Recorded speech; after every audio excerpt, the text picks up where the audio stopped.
Welcome to the Slop Temple. We pray this video helps. You start by narrowing scope and gathering clean data. This matters because data defines behavior. Once done, pick a model size. 100 million to 1 billion parameters balances cost versus capability.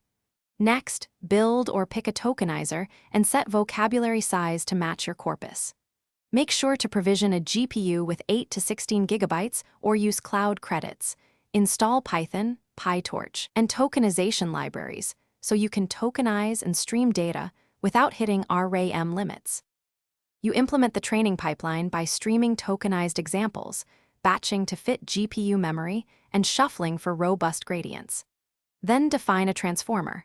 Stack layers, set attention heads, apply layer normalization, and use a sensible weight initialization to avoid vanishing signals. Once done, run a training loop with a stable learning rate schedule, gradient accumulation to simulate larger batch sizes, and mixed precision FP16 to reduce memory use. Monitor loss curves and validate every few thousand. You finalize by evaluating on held-out data, tracking perplexity and qualitative prompt behavior so you know real-world performance.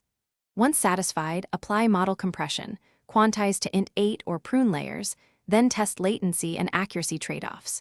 Deploy with a simple inference server and monitor logs. If things go wrong, check for sudden loss spikes.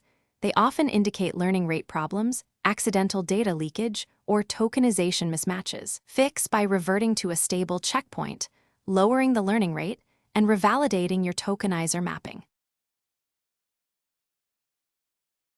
Thanks for watching.